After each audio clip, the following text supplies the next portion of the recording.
So I definitely agree that we're seeing many more transitions than we used to see, and also the role of career transition, enabling those transitions have changed. Well, hello everyone, and welcome to the World of Work podcast. That was the voice of Murielle Antille, Head of Government and Industry Affairs at LHH. She was the guest speaker at this live event of the World of Work, where we talk about managing transitions, careers, and what are the regulations doing in the meantime? How are they in sync with the kind of changes we want to see in the world of work? Now, bear in mind, this was a live event, and therefore you're going to be hearing the voices of a couple of individuals who took part of the event and wanted to express their views in terms of what they're seeing change, or rather what they're not seeing change as well. Allow me a couple of words of introduction of our guest today. So Murielle, as I mentioned, she is the Head of Government and Industry Affairs at LHH. You'll get to know a little bit more about what they do. But in her role in particular, she's responsible for relationships with external stakeholders, like policymakers, government institutions, communities, and think tanks. She also acts as an internal advisor to LHH, being the member of the global leadership team, an advisor to topics like the future of work, labor market trends, and what's going on in the regulatory environment. And of course, like many WOW speakers, she has held various functions in different roles, also in other sectors, prior to joining LHH, and she's multi-hatting, if you allow me that word, which means she's also the chairperson of the Career Management Network at the World Employment Confederation. She's the mom of 2 kids. She's a passionate baker, cook, gardener. She's a fitness instructor. She's a serial learner. And therefore, ladies and gentlemen, with no further ado, let's leave the floor to Murielle. Thank you so much for inviting me, having me today, bringing my perspective and some collective perspective on this topic, on topics of career. I love talk about work-life journey, even though it sounds more technical and more, but it seems a little bit more inclusive, because career has some kind of ambition, some kind of something that is climbing up the ladder, and some see it that way, some other don't, but yeah. So thanks very much, and also for the very kind introduction as well. I think maybe one thing that I would add to that, apart from you beautifully said, the different hats and the different activities that I like to do. I think this is so much enriching, and to have different perspectives and being included in have different roles, different ways of working is teaching me a lot every day. But one thing that I would probably add is around the perspective that I bring from a professional perspective. So you said I'm heading up government affairs, so it's about talking to institutional stakeholders, institutions at international and at national, regional level, to shape the discussions, to exchange on the realities on the ground when it comes to, let's say, the world of work in general terms, but in particular around building career, enabling careers. And why is that? Because LHH is I would call it the career resilience brand within the Adecco Group. So the Adecco Group is one of the largest, actually we could say one of the largest employers worldwide, because we put about 1.5, I think, million people at work every day. So this is a huge number. LHH is enabling about 500,000 people to transition every year globally, so in over 60 countries. So having a very broad scope or broad perspective on what is happening on the labor market, what do people need to transition, to find their next steps in their career. And we can talk about that, obviously, how this differs. I mean, not every transition is personal. So, there is no one size fits all, but there are certainly clear trends and clear, success factors that we can identify. And by the way, on that number that you were saying, that's supporting it, and I find interesting the positioning of Adecco as being one of the biggest employers. It's true, you do shift work around, and you do a lot of support from that perspective. And I think I heard you say 500,000 folks you support 500,000, 500,000 people through the transitioning. How have you seen these numbers change in the course of, let's say, your professional lifetime? Because from my perspective, having been in HR for 25 years, there has been tremendous changes, right? And companies are constantly figuring out their org design, figuring out capabilities, figuring out their costs. And at least, especially in certain industries, there's a much higher turnover and churn than in others, admittedly. But I have definitely seen a trend in, when it comes to transitions, an increase in that. But do the numbers confirm it from your perspective? I mean, I think that's already an interesting starting point. Let's tackle the topic of transitions.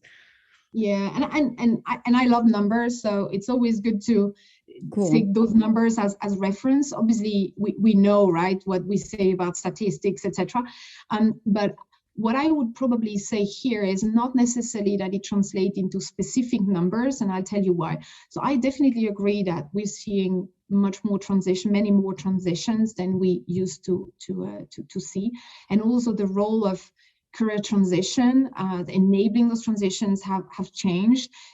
Just a simple word is back in the, I think, 1780s, when at the beginnings of these enabling transitions, it was much more, the focus was more on the psychological safety, psychological part of the shock of losing the job.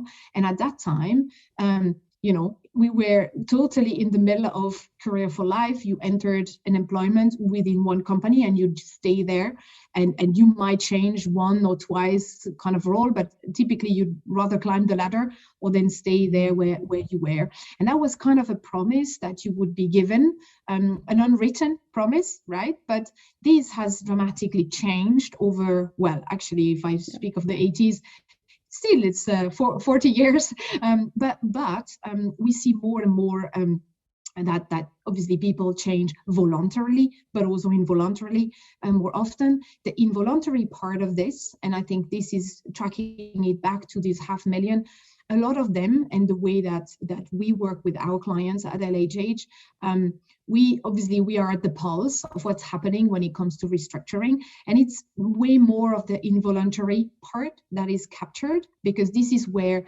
typically clients or corporates or organizations would invest in enabling their people, enabling or supporting their employees, moving out and finding a great path outside of their organization as they have to separate. So long story cut short, I think it doesn't, I think this number fluctuates whether we are in a crisis time, like if you think back in a banking crisis, financial services crisis, or now obviously around the COVID crisis. But we've seen this year that while last year were a lot more people into the career transition, we have way less this year.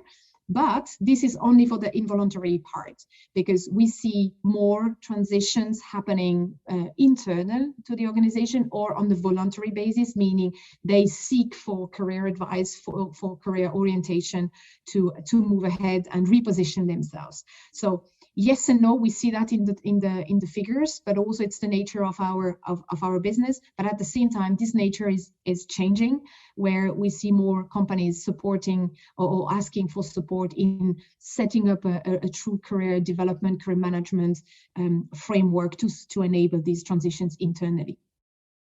Okay, so you're noticing that's an interesting shift, isn't it? It's this more transitioning also from a voluntary perspective, which is kind of showing, maybe I'm reading into this, but hopefully it's showing that not only people understand that the paradigms are completely different, but that also they need to manage their own careers and have the skills on how to do that. I've noticed that often people don't exactly know not only how to pivot, but where to pivot, and how to be ahead of the curve, as opposed to be in a reactive mode, to be in a proactive mode.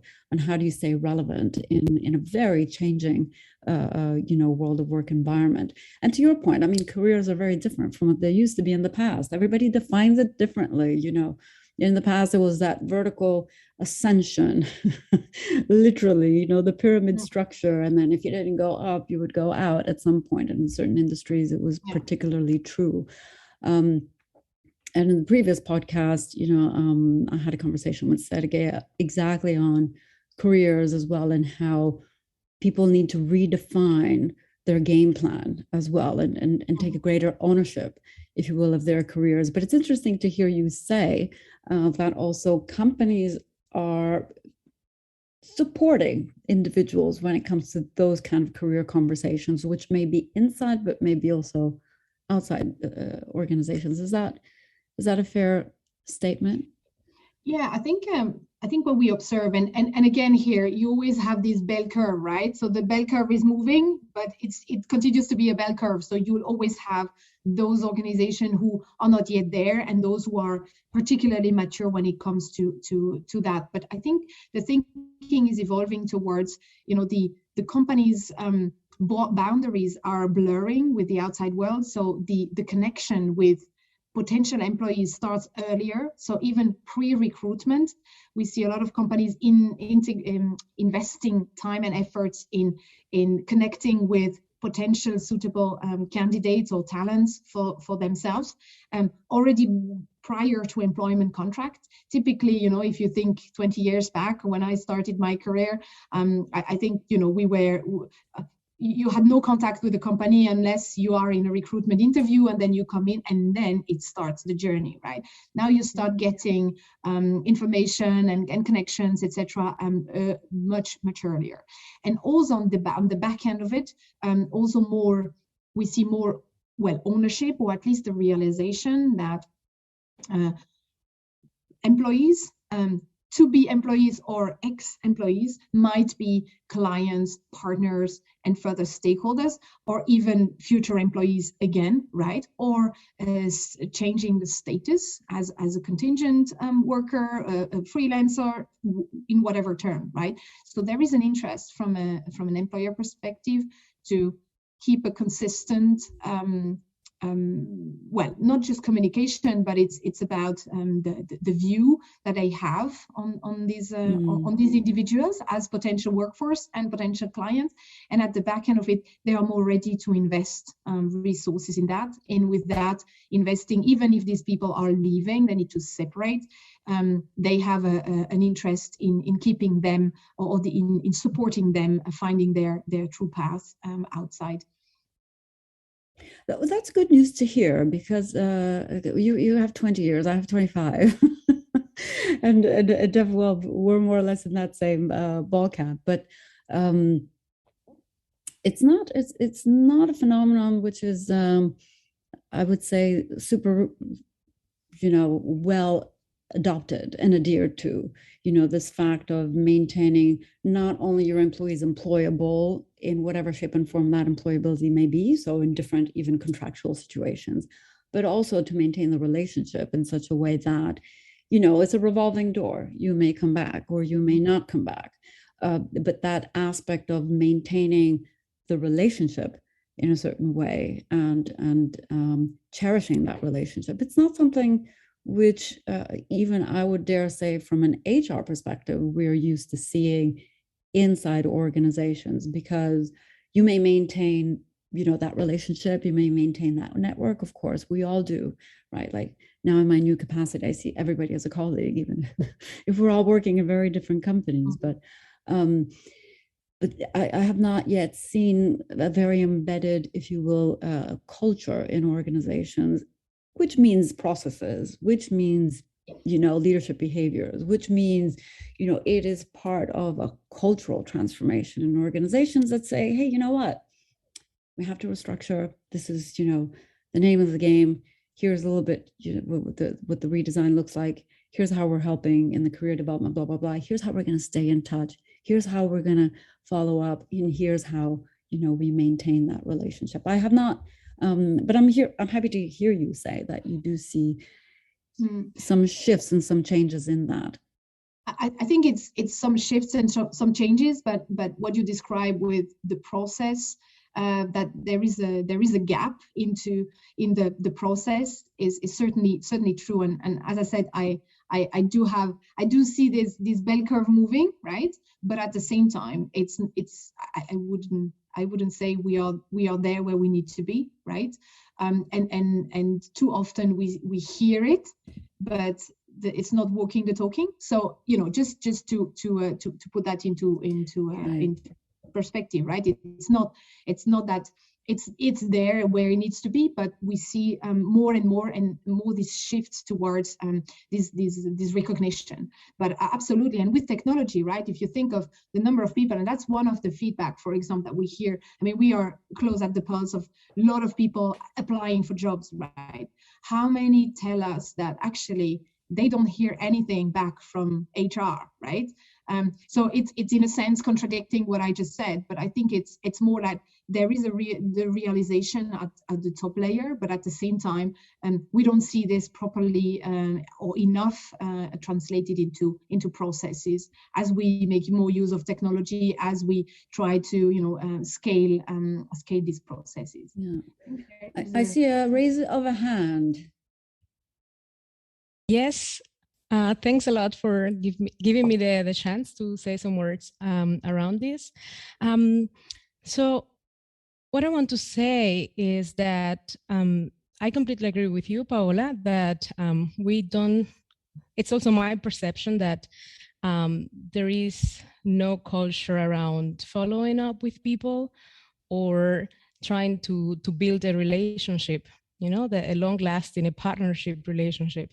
And I think my understanding of that is that there is a lack of mindfulness and a lack of awareness around interpersonal communication.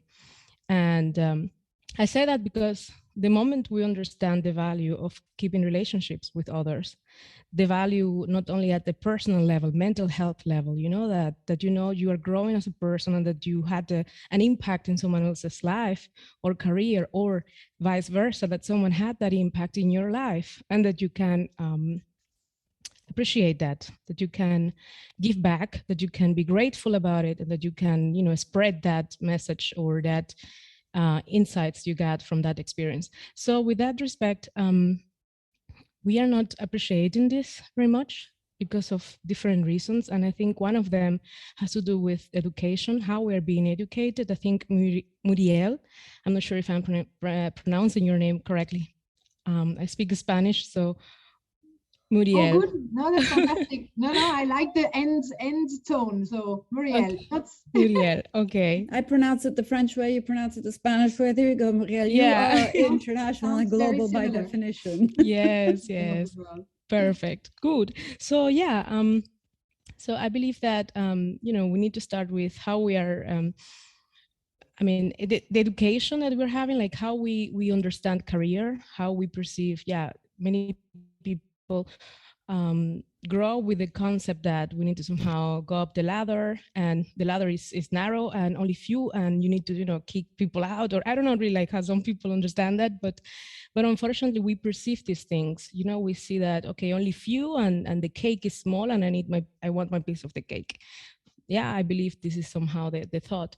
But actually the cake is super big, and there are different cakes, and you can create your own cake, if you use this example. So in that respect, I think is how society, how we as individuals are seeing careers, relationships, and create more caring societies. And maybe us who we are already grown-ups, and I think it's a bit difficult to change mindsets, because it is a mindset. And I'm not saying that we need to change people, I'm not saying that, but we need to change our habits around interpersonal relations, how we interact with others. And I think the moment the society and people perceive the benefits of doing that, I think we can start some kind of change around it. What do you think about that?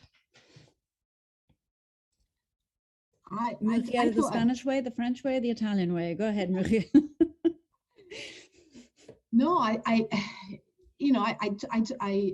completely agree. I think what you describe, and that would be my reaction, is what we see as a change in talking, right? But at the same time, the people are probably are shifting quicker, and I think at the back end, I don't know if we can say it like this right now, because it seems we might be still in the middle of it.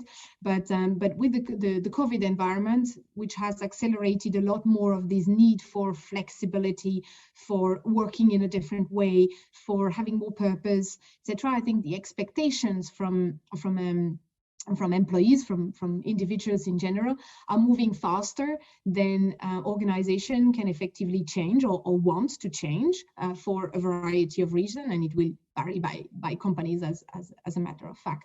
And I think we've seen that we've run before the summer, we ran a big survey, 15,000 people across the globe.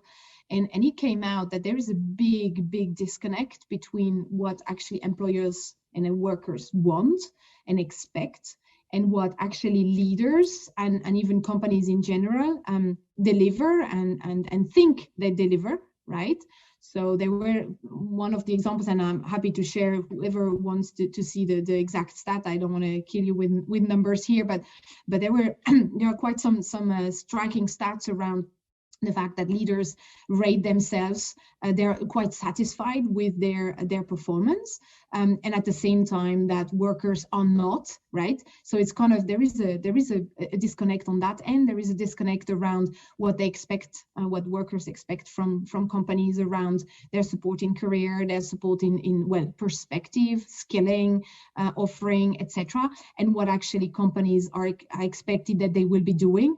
And the same thing happened, by the way, also on the mental health side. So a big emphasis on the importance of it, and that workers thinks it's one of the things that organizations should put a lot of focus on, but actually they don't expect that the companies will be doing this. So I think, to your both points, right? I think what we are experiencing is a disconnect, and is a broader disconnect, some kind of K-shape recovery, if we will, right? Because on the surface looks better than actually what is underneath and process-wise. And I think if we were to flash back just a year ago or 2 years ago, I don't think we would be having as many conversations like these as we're having at the moment. And we talk about the great resignation, but I like to call it the great realization. And here's where I'm going to be pressing pause for this part 1 of the episode together with Murielle Antille, and I invite you to join into and listen to part 2, which I'm sure you're going to enjoy just as much. And until the next time, make sure you take good care of yourself and keep smiling.